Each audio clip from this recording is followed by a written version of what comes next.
Welcome to all of you who are participating in person and online. The worship services of this church are archived on our Facebook page. Sermons are archived on our website. If you receive our emails, you received a fill-in-the-blank notes for this morning's sermon. If you'd like to receive our emails, just reach out to us through our Facebook page. You can also find these notes on the sermon page of Altrock. Today is my first Sunday as the senior minister of this church, and I want to express how honored I am to step into the shoes of those who served in this position before me. Jim Pounders, Frank Nitto, Paul Myers, Ken Durham, Dale Pauls, and Brandon Pierce. I want to express special appreciation for Dale Pauls, on staff since 1978 with 29 years as the senior preaching minister, and most recently as the one who once again has handled all the preaching and teaching. I've not known a man with deeper spirituality, greater insight and depth than Dale.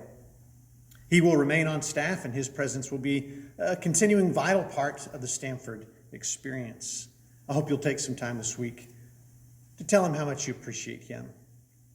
I also want to express admiration and gratitude for Eddie Pleasant.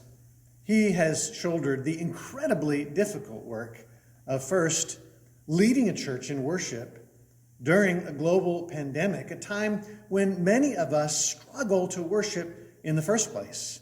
And second, the unfathomable details of moving a church online during that pandemic.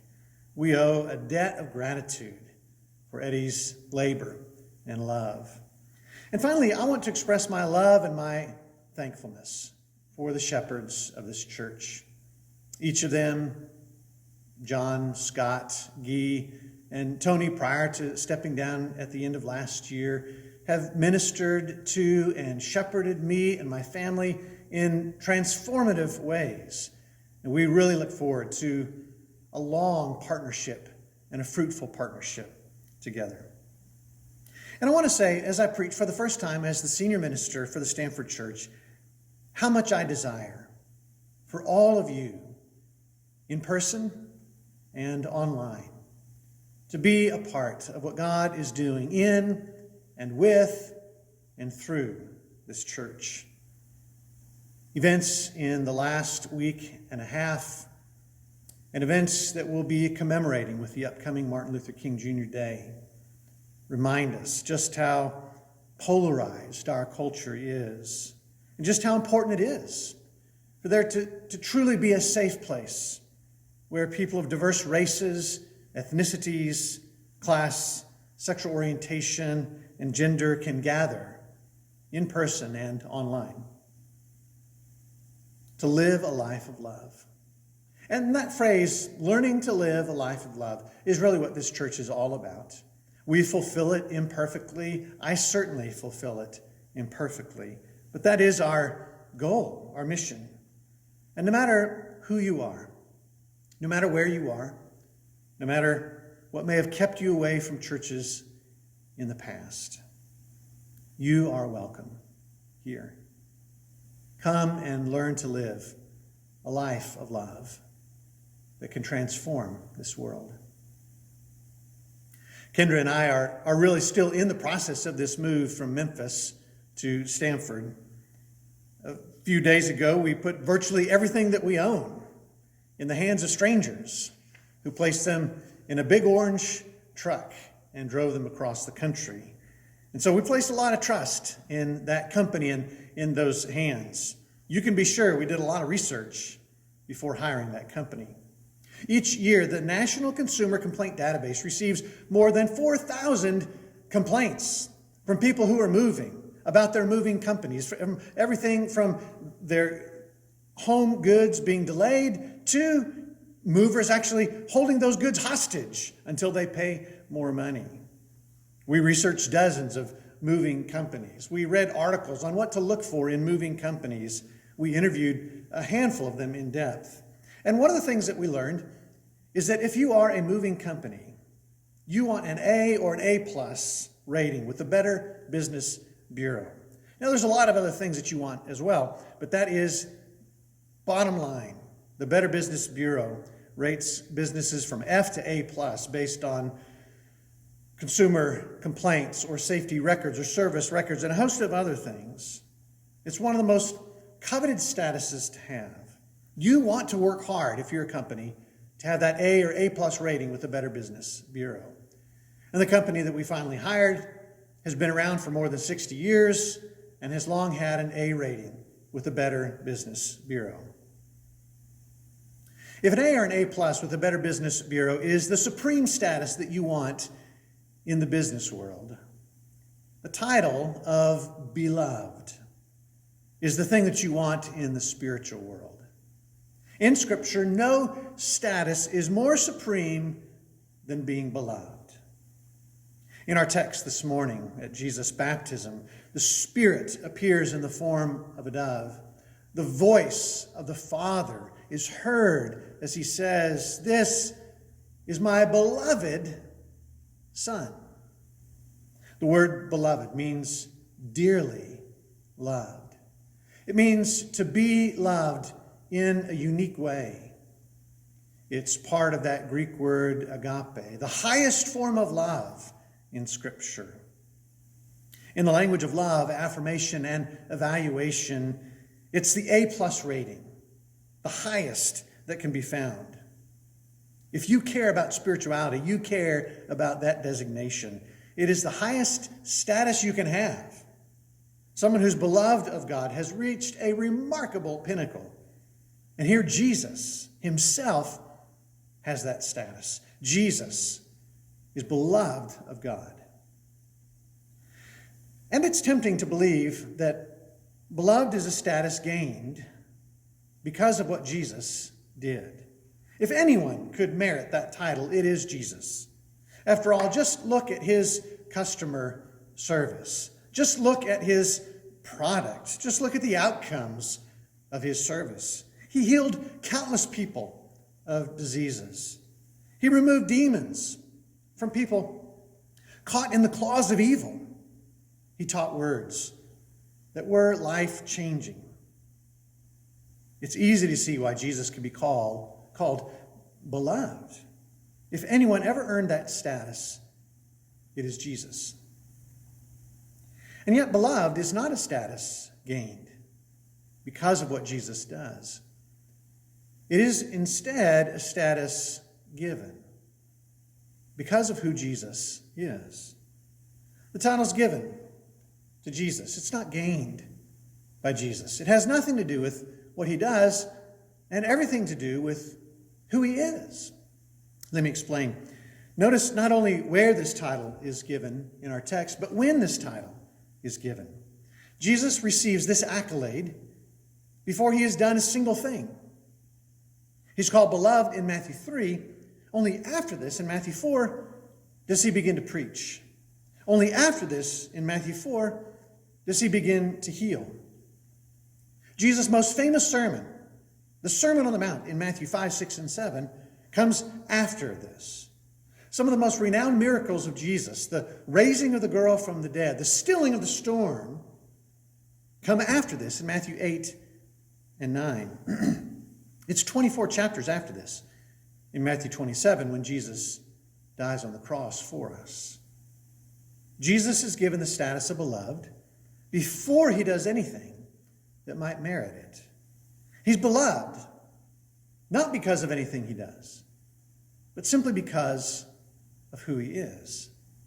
And everything that follows after Matthew 3 flows out of Jesus' experience of being the beloved. Well, that's fine when it comes to Jesus, we might think, but there's no way we'd ever be given that status. After all, this is Jesus. When it comes to us, surely it's a different story. Thankfully, that is not true. It is tempting to believe that beloved is a status gained by what we do, but it is instead a status given. simply because of who we are. I remember reading once about Kenneth Feinberg, the New York attorney who served as the special master of the federal September 11th Compensation Fund. In calculating the amount of compensation that each victim's family was due, the law required Feinberg to grant greater awards to the stockbroker, the bond trader, the lawyer than to the waiter, the politician, the fireman, or the soldier. According to the law, the compensation had to be directly related to the financial circumstances of each person. The greater their net worth, the greater the compensation. But Feinberg began to question this because families would respond with things like, well, Mr. Feinberg, my husband was a fireman who died a hero at the World Trade Center. Why are we receiving so much less than the family of the banker who represented Enron? And Feinberg had no good explanation for this. Ultimately, he felt that it would only be fair if each victim's family received the same amount of public compensation because each person's life is equally valuable, regardless of their contribution to the economy. But despite Feinberg's desire, the law remained the same. And that's the world that we live in. Designations like beloved are given because of what we do. We prove our belovedness. We earn our belovedness. Some are always treated as more beloved than others. We see it in congregations and corporations. We witness it in boardrooms and bedrooms. It's a feature in politics and on playgrounds, but not with God. More than 50 times, the New Testament places this label on people like us, struggling, sinful, broken, imperfect people who have done nothing to merit it or deserve it. Listen to just a few texts. Beloved is granted to the Romans, struggling with racial and religious discrimination. Beloved is given to the Corinthians, even as they wrestle with sexual sin. Beloved is given to the Philippians, even as they tolerate infighting in their congregation. Timothy is called beloved, even though he's timid and fearful. James calls his readers beloved, even as they fall prey to classism that favors the wealthy. These people, who seem the least qualified, the least deserving, are nonetheless called beloved. It's tempting to believe that beloved is a status given because of what we do. But it is instead a status given simply because of who we are. Simply by existing.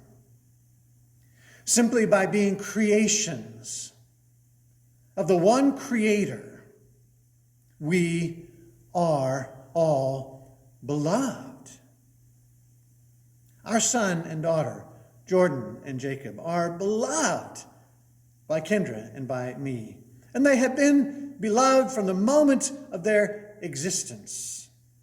Before they could make up a bed, before they could clean a dirty dish, before they could bring home a report card with A's, before they could earn a college scholarship, before they could excel in a job, they were beloved.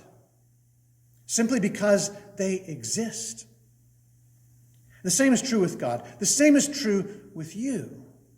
In fact, that is the beginning of what the Bible calls the gospel. The gospel is not that you are beloved because Jesus died for you. The gospel is Jesus died for you because you are beloved. There's a world of difference between those two sentences. The first sentence leads to a constant sense of always having to prove our belovedness.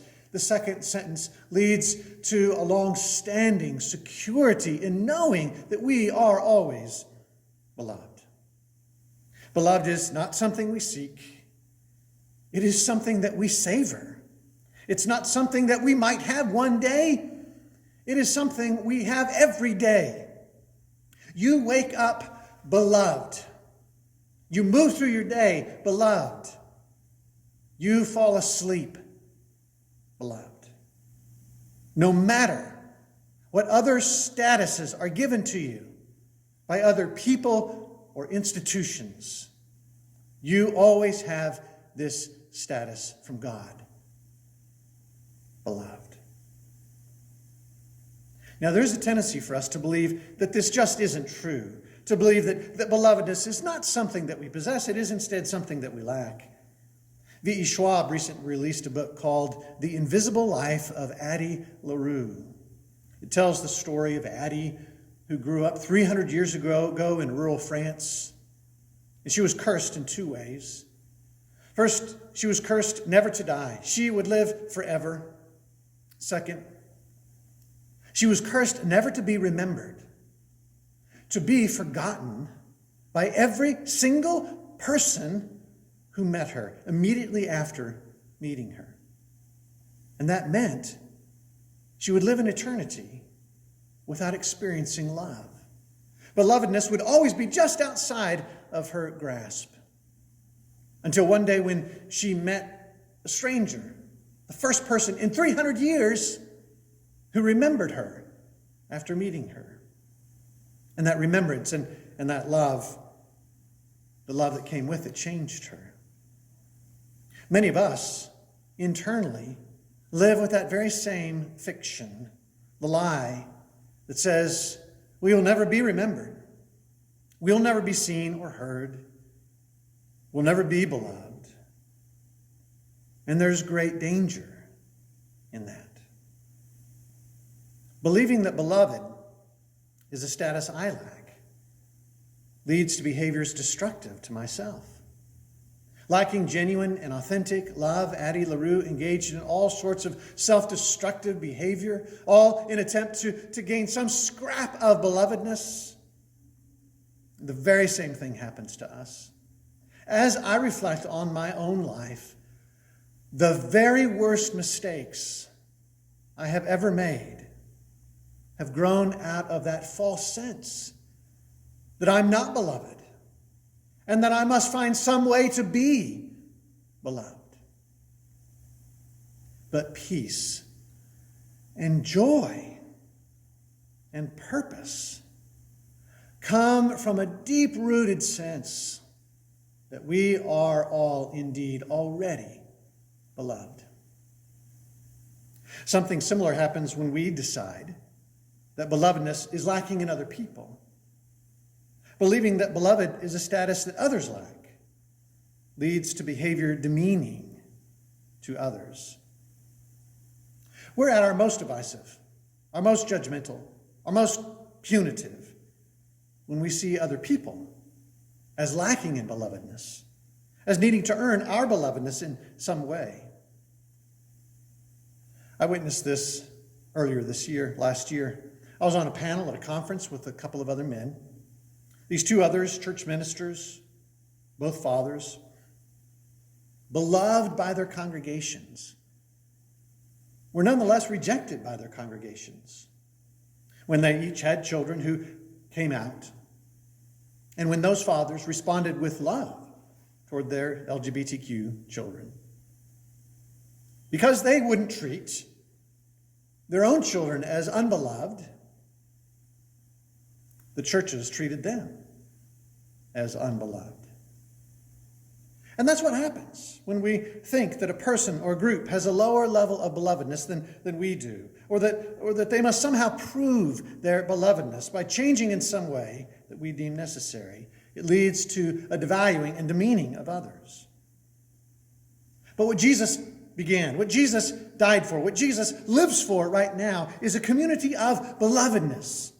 The Stanford Church is called to be a community where all can experience and express this belovedness. I begin my pastorate with you in 2021, the 55th anniversary of the starting of this church.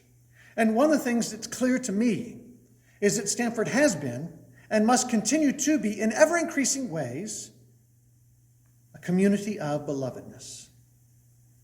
As each generation passes, a new group in our culture is deemed unbeloved. Every generation has its own list of the unbeloved. It's often related to race or gender or age or ethnicity or sexual orientation or income or occupation or political affiliation. Every generation has their list of unbeloved. But what the Stanford Church has been and must continue to be in ever-increasing ways is a community where all can experience and express belovedness. Kendra and I have heard from many of you who have experienced just this. Not finding a place in other religious communities, you found one here. You found welcome, hospitality, belovedness. It's our desire to see this continue and to expand. Dale recently shared with me a theme that I too want to make prominent when it comes to what the Stanford Church is all about. I think you can summarize it in this phrase: learning to live a life of love. In one phrase, that's our mission. That's our purpose. And this morning, I want to point out that seeing others as beloved begins by seeing ourselves as beloved. John says we love because he first loved us. Our love for others flows out of the experience of being loved by God. And so the more that we can accept ourselves as beloved, the more we see others as beloved. I recently read that the popular television Christmas special Rudolph the Red-Nosed Reindeer was based on a book by Robert May. May worked for Montgomery Ward in 1939. And one Christmas they asked him to write a story that they could give away over the Christmas holidays. While he was writing that book, his young wife died of cancer, and the story that emerged carried with it a note of loneliness, of seeking belovedness. For more than half a century, the special that's based on that book has been shown on television during the holidays. Perhaps you've seen it. Perhaps you've forgotten just how morose that story really is. Donner, Rudolph's dad, rejects Rudolph at birth because no son of mine, he says, is going to have a nose that glows. Donner tries to excuse it to Santa, saying, well, I'm sure it'll stop as soon as he grows up. Santa himself is shocked by it, warning that, well, let's hope it goes away if he wants to make the sleigh team someday. And eventually, Donner hides Rudolph's uniqueness by creating this rubber nose that he places over Rudolph's nose, even though it's terribly uncomfortable. Rudolph runs away from home. At one point, the abominable snowman tries to kill him. Finally, he steps on a piece of ice and floats to the island of misfit toys. And the song on which the story is based testifies to the loneliness of the story.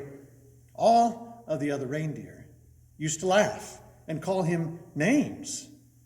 They never let poor Rudolph join in any reindeer games. It's only after Rudolph proves himself that he's loved. Then one foggy Christmas Eve, Santa came to say, Rudolph, with your nose so bright, won't you guide my sleigh tonight? Then, only then, how the reindeer loved him. That's the world that we live in. And that's the world that we're called to reverse. Belovedness is not something gained through hard work, excellence, sacrifice. It is a grace given to us all. It is a grace given to all by us. Often, our first thought of ourselves is that we are anything but beloved. I challenge you this week to let your first thought of yourself be that you are beloved. And often, the first thought that we have of other people is that they are anything but beloved. I challenge you this week to let your first thought of every person be that they too are beloved.